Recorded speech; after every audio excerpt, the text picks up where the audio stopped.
Les champions du judo club des Vosges du Nord ont repris l'entraînement. Nelly et ses amis Julien, Julie, Maxime, Philippe et Marc ont participé cet été au championnat de France de judo adapté à Poitiers. Tous se sont bien battus. Nelly et Julie sont auréolées du titre de championne de France. Julien est lui aussi médaillé, il finit 3e de sa catégorie.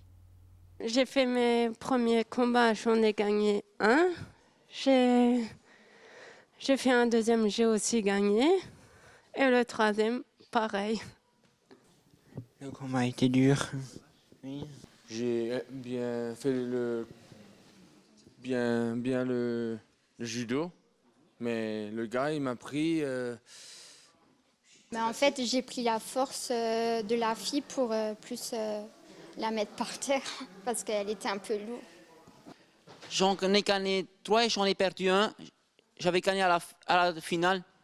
Ils étaient encouragés par leurs parents et les dirigeants du club, mais pas seulement. Tout au long des combats, la mascotte, prénommée Saïd, et le professeur, Saïd aussi, ne les ont pas quittés des yeux. Ils ont vraiment la niaque, ils se battent. Ils ont fait beaucoup de progrès parce que ça fait plusieurs années là.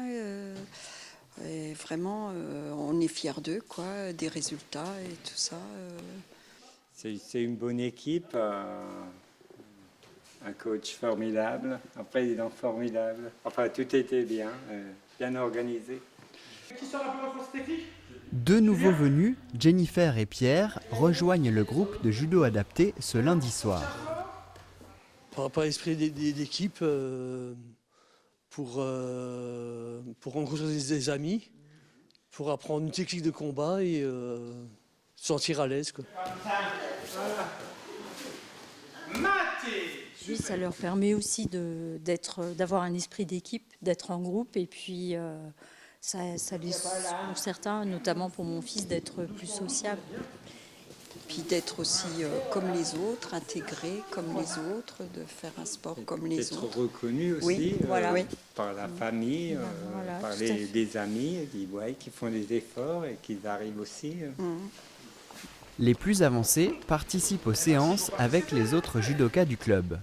Les médailles du championnat de France ont trouvé leur place. Je l'ai mis dans ma chambre, je l'ai accroché. Moi, je la garde toujours. L'an prochain, à Rouen, ils espèrent remporter de nouveaux trophées. Champion de France à Rouen, je veux être premier. Bien ancrée sur le territoire de la communauté de communes, l'association de grimpe dans les arbres L'Agla Développement se lance un petit défi qui allie l'utile à l'agréable. Au Heidenkopf, près de la maison forestière, les membres de l'association se retrouvent pour grimper les séquoias centenaires. Une première pour l'association, mais aussi pour les arbres qui n'ont jamais été grimpés auparavant. Déjà nous, on est une jeune association, donc pour nous c'est une première de grimper des arbres qui sont classés remarquables. Et d'un autre côté, nous on n'a jamais grimpé des arbres aussi hauts, 55 mètres sur le dernier relevé, chose qui est quand même exceptionnelle. Et donc voilà, c'est une grimpe, on appelle ça une grimpe technique, une journée association, où uniquement les membres de l'association peuvent grimper. Et donc il y a des débutants, il y a des confirmés, et donc tout le monde trouve son plaisir. Journée plaisir, mais pas que. Olivier et son équipe en profitent pour réaliser des relevés qui seront utiles pour les passionnés et pour les futurs grimpeurs. Ils étaient une petite dizaine à se lancer vers les sommets de ces arbres remarquables, pas toujours très évident, même pour les confirmés.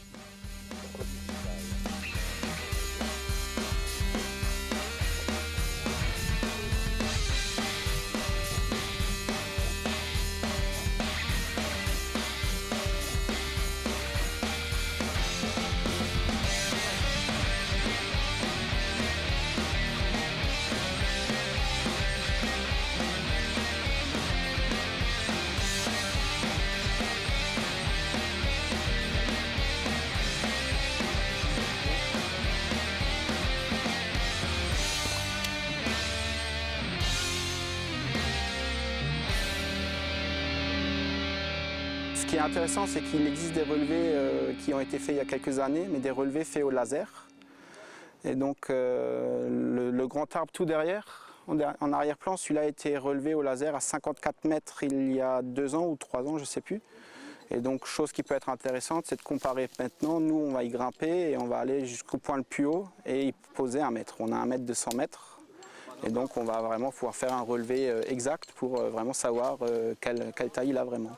On a déjà mesuré les circonférences. On va essayer de mesurer les 3 arbres et limite peut-être de revenir dans 4-5 ans et refaire un autre relevé pour voir s'ils évoluent, s'ils continuent à grandir, s'ils sont sains, s'ils sont bien, quoi. Résultat des relevés, 52,80 m pour 5,83 m de circonférence pour le plus grand, 42,25 m pour 5 m de circonférence pour le plus petit. Une journée mémorable pour les grimpeurs, de tels arbres ne se grimpent qu'une fois dans une vie. Le 25 septembre, l'association Lagdla participera au Virade de l'Espoir pour vaincre la mucoviscidose et prochainement, une section jeune ouvrira ses portes. Dès octobre, l'association pourra accueillir 15 enfants dès 7 ans pour s'initier à la grimpe dans les arbres.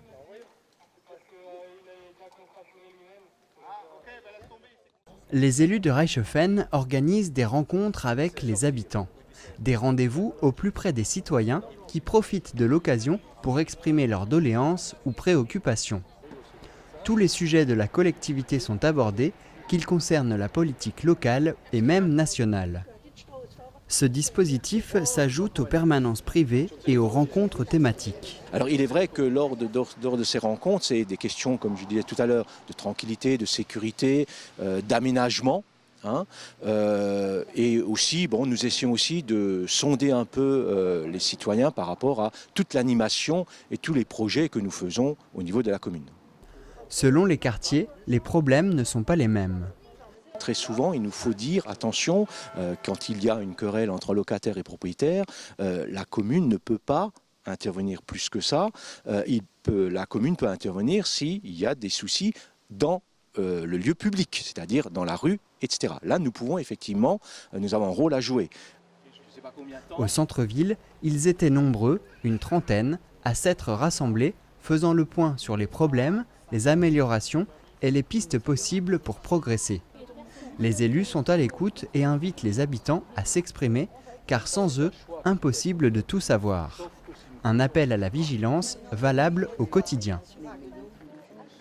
Cet appel à la vigilance, il est vrai que très souvent, les habitants attendent tout de la collectivité, parce qu'on paye nos impôts, parce qu'on y habite, etc. À un certain moment, la collectivité seule ou la municipalité ne peut pas tout faire, les agents ne peuvent pas tout faire, et donc nous lançons un appel à la citoyenneté, dans le cadre de l'environnement, par rapport à la propreté des lieux publics, par rapport à la propreté autour de sa propriété privée, etc. Mais également par rapport à une vigilance, comme nous sommes quand même dans un pays où parfois il y a un certain nombre de délinquances, où parfois il y a des soucis autres, plus nationaux, mais qui peuvent tout à fait se déporter dans le monde rural. Nous lançons un appel aux citoyens de nous signaler toute chose non ou anormale ou exceptionnelle pour que nous puissions nous faire notre travail de police urbaine et en rapport aussi avec la gendarmerie, etc. Les discussions se sont poursuivies à la tombée de la nuit. Les rendez-vous dans les quartiers avec les élus se dérouleront jusqu'au 21 septembre, notamment à la mairie de Névillers et sur les principaux parkings. Les soirées vont s'enchaîner pour que chacun puisse s'exprimer. Commencer l'année avec des fêtes d'anniversaire et un gâteau pour le goûter, c'est plutôt un bon début pour les petits écoliers de la maternelle du Mont-Rouge de Niederbronn-les-Bains. Ce lundi matin d'école est un peu particulier pour les élèves puisqu'ils ont eu droit à la traditionnelle visite de rentrée de Madame le maire de la commune. C'est une tradition qui perdure depuis des années, mais c'est aussi un petit bonheur qu'on partage aussi bien avec les équipes enseignantes qu'avec les enfants eux-mêmes, parce que ça nous fait plaisir de voir comment ils évoluent dans leur salle de classe et comment se met en route cette fameuse rentrée. Dans les écoles maternelles, c'est parfois un petit peu plus compliqué pour eux parce que c'est une vraie découverte. Alors à l'école primaire ou au collège, c'est du déjà vu, donc les choses ne se font pas forcément de la même façon. On fait connaissance, un petit mot gentil, et c'est reparti pour une nouvelle visite. L'école maternelle du Petit Pont, le Mont-Rouge, le groupe scolaire Hansaug et le collège Munch ont tous eu droit à leur petite visite officielle d'encouragement pour cette nouvelle année. Un moment qui permet aussi de faire un petit point administratif avec le corps enseignant. C'est un moyen aussi d'échanger avec les directrices d'école, avec les enseignants pour voir comment s'est passée leur rentrée à eux. Puis l'occasion aussi de parler des effectifs de nos écoles, évidemment, de se tenir informé de l'évolution de ces classes et du nombre d'enfants qu'il y a dans nos classes. Et puis aussi de faire un petit point matériel pour s'assurer que la rentrée dans les locaux des différentes écoles se passe dans les meilleures conditions. Après une situation quelque peu mouvementée ces derniers mois, la municipalité a décidé de maintenir l'école maternelle du Petit Pont ouverte. Un futur projet de regroupement scolaire au Montrouge et un périscolaire adapté à la petite enfance sont à l'étude. Tout dépendra des effectifs dans les années à venir.